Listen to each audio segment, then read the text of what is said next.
Esta es la historia de mi vida con todos sus pecados. Que morirían en mis manos si te fueras.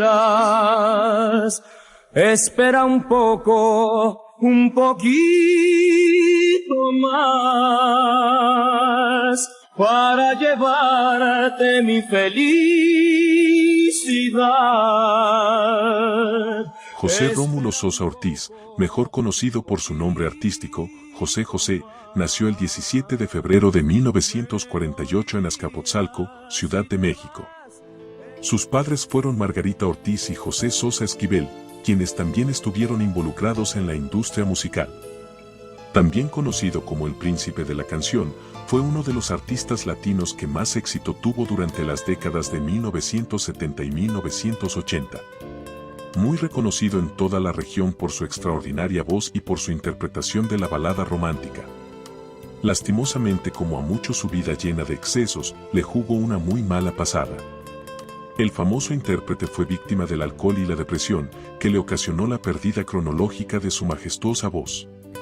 Pero eso lo veremos más tarde. Quédate a conocer la historia, el duro inicio y final del príncipe de la canción. Una vez en que yo me metí la pistola al paladar y no funcionó. Antes de empezar con el video, te invito a que te suscribas y actives la campana para no perderte más videos como este. Qué triste fue decirnos adiós cuando nos adorábamos más. Hasta la golondrina emigró, presagiando el final. Qué triste. Con 3 decenas de álbumes ya grabados y más 100 millones de copias vendidas, José se convirtió en una leyenda. Pero como toda historia tiene un principio, esta comienza precisamente en 1948, el 17 de febrero. Nacimiento y padres. Por las venas de José Rómulo Sosa Ortiz corría la sangre de un artista nato, puesto que este talento lo heredó de sus padres, talento que años más tarde lo hizo tocar el éxito en el mundo musical. Sus padres eran artistas con clase, puesto que José Sosa Esquivel era tenor y su mamá Margarita Ortiz Pensado era concertista de piano. Cuando José mostró interés en cantar, trataron de desalentarlo alegando que era demasiado difícil tener éxito en el mundo del espectáculo. Puesto que sus padres se lo prohibieron, pero esto no lo detuvo. Él escuchaba rock and roll a escondidas. En 1963, cuando tenía 15 años, su madre le regaló su primer piano. En ese momento, su padre alcohólico abandonó a la familia, obligando a José a trabajar para ayudar a su madre y a su hermano menor. Él también comenzaría a beber aún siendo un adolescente, y esa adicción lo condujo a rupturas familiares, la triste pérdida de su voz y una vida llena de achaques de salud. Platiqué que mi papá había fallecido de alcoholismo a los 45 años y el instructor me dijo, ¿cuántos años tienes? Le dije 45. ¿Ya te diste cuenta que estás en fase terminal de alcoholismo y que te estás muriendo igual que tu papá a los 45 años? Yo estaba haciendo exactamente lo que había hecho mi papá y lo que yo vi a mi papá hacer. Pero eso lo hablaremos luego, todavía queda mucho que contarte. Desde que era un adolescente, José José se involucró en el mundo musical. Cantautor, comenzó tocando la guitarra y cantando serenatas, lo que le abrió las puertas para que más tarde se uniera a Los Peg, un trío mexicano de bossa nova y jazz que formó junto con Enrique Herrera y Gilberto Sánchez, en donde destacó por tocar el bajo y contrabajo.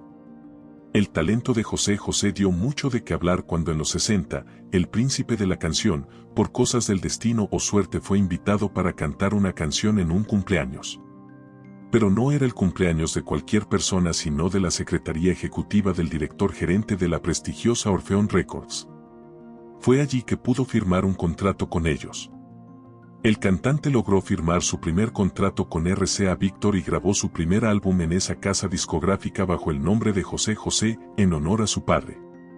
Los primeros sencillos que lanzó fueron Solo una mujer, Pero te extraño y Sin ella.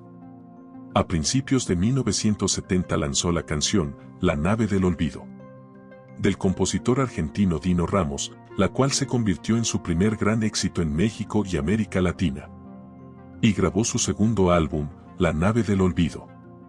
Su gran oportunidad se presentó el 15 de marzo de 1970, en esta fecha representó a México en el Festival Internacional de la Canción, el segundo festival de la canción latina con una interpretación de la canción El Triste, de Roberto Cantoral.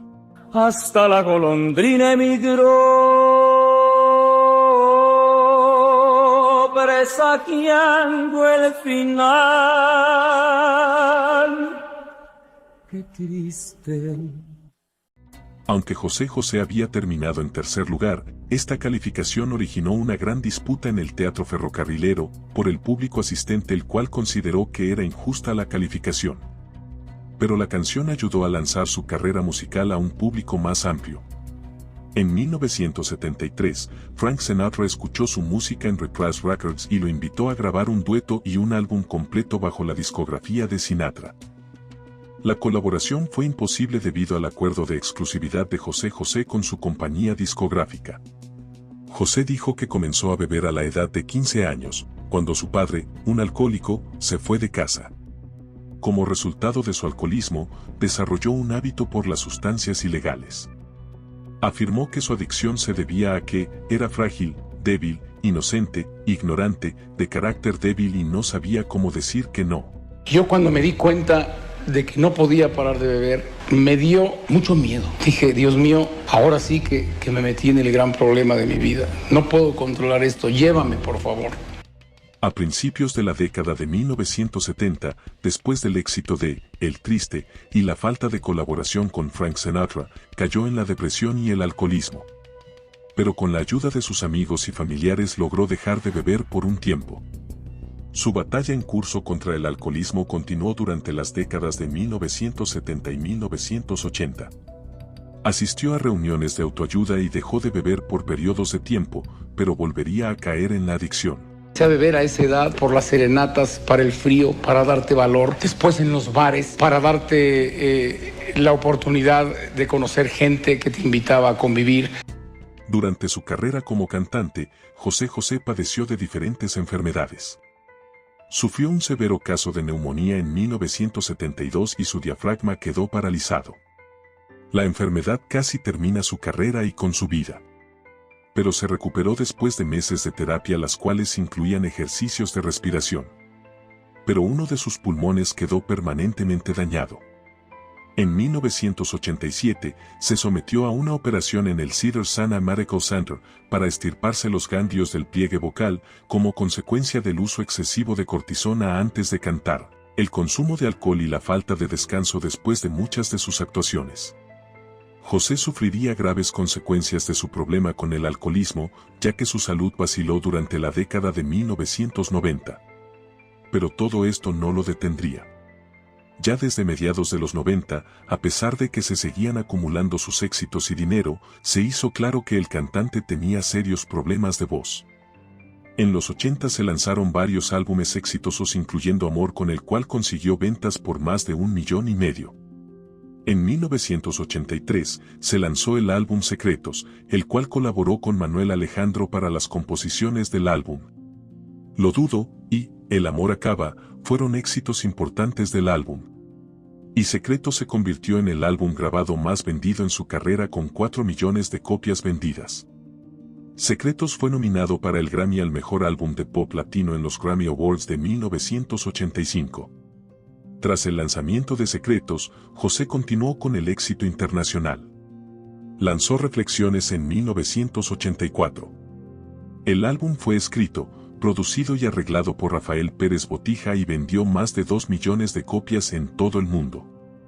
Reflexiones se convirtió en el primer álbum en alcanzar el número 1 en los Billboard Latin Pop Albums en los Estados Unidos desde su establecimiento en 1985 y también fue nominado a Mejor Actuación Pop Latino en los premios Grammy de 1986.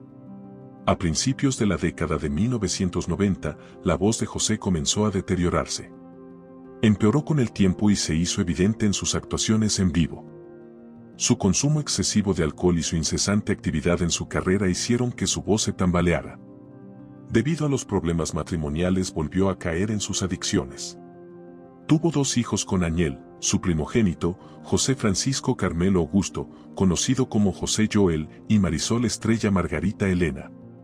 Su matrimonio con Añel terminó en divorcio en 1990 debido a problemas derivados de los manejos fraudulentos de sus ganancias como cantante por parte de su manager y cuñado. En agosto de 1993, para conmemorar el 30º aniversario de su carrera, BMG organizó un homenaje en la ciudad de Puerto Vallarta. Fue llamado 30 años de ser el príncipe. El homenaje incluyó a algunos de los artistas más prestigiosos de la música española como Rocío Dúrcal, Camilo Sesto, Armando Manzanero, Marco Antonio Muñiz y Raúl Di Blasio. El homenaje coincidió con su reciente divorcio, una grave recaída en el alcoholismo y una pérdida significativa de habilidades vocales. Apareció estando en mal estado físico, demasiado delgado y carente de energía. Camilo Sesto incluso se tomó un descanso en medio de la presentación para pronunciarle palabras de aliento. El álbum no se lanzó hasta 1994. En este tiempo, José sufrió la peor etapa de alcoholismo de su vida. Durante 1993, se retiró del escenario y entró en rehabilitación. A pesar de todos esos problemas, José nos seguía dejando varios temas y baladas que hasta el día de hoy escuchamos. En 1994, José se reunió con Manuel Alejandro y lanzó el álbum Grandeza Mexicana. La canción principal, Grandeza Mexicana, alcanzó el número 12 en los Hot Latin Tracks. Grabó un dueto con su hijo José Joel en la canción La Fuerza de la Sangre y en 1996 realizó un dueto con Paul Anka en Déjame Conocerte del álbum latino de Anka Amigos. En el año 1995 se casó con la cubana Sarita Salazar, quien era su esposa hasta el presente, madre de Sarita, la hija de ambos. Sarita Salazar es nieta de Abel Salazar, gran actor, productor y director de cine de la época de oro del cine mexicano. En 1995, después de su rehabilitación, se casó por tercera y definitiva ocasión con Sarita Salazar, quien se convertiría en su manager. El 22 de julio de ese mismo año, fue que nació su tercera hija Sarita Sosa. Ellas fueron precisamente las dos mujeres que acompañaron a José hasta el último día de su vida. A pesar de su deterioro de la voz, en 2001 grabó Tenampa. Este fue su primer álbum de estudio con mariachi y el último de su carrera. Fue escrito y producido completamente por Juan Gabriel. Recibió malas críticas y vendió solo alrededor de 500,000 unidades. Después de eso, se retiró de la grabación de álbumes de larga duración. Sus problemas vocales empeoraron, afectando no solo su capacidad para cantar, sino también para hablar. José estaba planeando un nuevo álbum sin título, agregando que consistiría en 9 pistas inéditas y una melodía que solía cantar en serenatas. Que viva mi tristeza, del compositor Armando Manzanero, nunca se completó debido a sus problemas vocales. En 2011, realizó la corta gira mexicana José y sus amigos. Como celebración a sus 50 años carrera, en 2012 José dio un concierto en el Hard Rock Hotel and Casino, ubicado en Miami. En 2013 y su último premio estando con vida recibió el premio al logro de la vida musical de Billboard. Hasta que el triste día llegó, debido a todos sus achaques y sus idas y vueltas y una edad de 71 años, José murió este 28 de septiembre en la ciudad de Homestead al sur de Florida. Luego de perder una dolorosa batalla que se vio afectada por los múltiples males de salud que lo aquejaban desde hace años.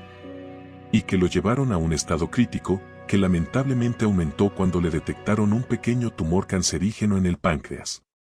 La noticia fue confirmada por familiares como su hijo José Joel, quien publicó un crespón negro en sus redes sociales, y por la Secretaría de Cultura del Gobierno de México, que lamentó la muerte de quien calificaron como una de las voces más queridas de México. Su muerte fue informada en México y rápidamente se convirtió en un tema nacional, con varias personalidades del medio artístico e incluso presidentes lamentando su muerte. Previo a un partido de fútbol entre el clásico regiomontano en el estadio BBVA, se le realizó un homenaje proyectando un gráfico en su memoria con la letra y la canción de Ya lo pasado, pasado.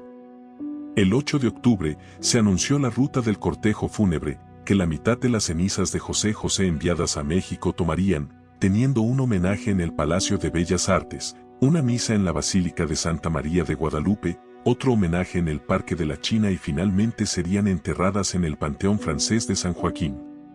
El 9 de octubre, la mitad de sus cenizas fueron trasladadas de regreso a la Ciudad de México a bordo de un avión militar modelo Boeing 737 de la Fuerza Aérea Mexicana a las 8:20 de la mañana, el cual fue proporcionado por el presidente de México Andrés Manuel López Obrador. Todos los gastos para su traslado a México fueron pagados por el gobierno mexicano, y se estimó que el costo fue de 1.500 millones de pesos mexicanos. La carroza fúnebre que recogió y transportó los restos del cantante fue un Cadillac de 1928, un auto muy antiguo y el cual se modificó, modernizó y acondicionó por la funeraria Sears & Scoville en Estados Unidos para poder meter el ataúd que contenía sus cenizas. El féretro con sus cenizas primeramente llegó al Palacio de Bellas Artes a las 10:40 de la mañana, donde se le realizó el primer homenaje, al que se dice habían llegado 6.000 personas y permaneció para que sus fans pudieran entrar y despedirse de él. Fue inmortalizado en el Paseo de las Estrellas de Tijuana y en el Paseo de las Luminarias en Cuernavaca, el cual José inauguró y fue el primer artista en develar su estrella. Su voz maravilló a quienes lo escucharon en vivo y también a quienes gozaron de sus canciones en la intimidad de su hogar, a solas o acompañados. José José fue uno de los cantantes en español más importantes en la historia de la música. El príncipe de la canción siempre dijo que hay que vivir el presente y siempre lo tuvo claro porque para él ya lo pasado, pasado y ha quedado atrás y el futuro no me interesa.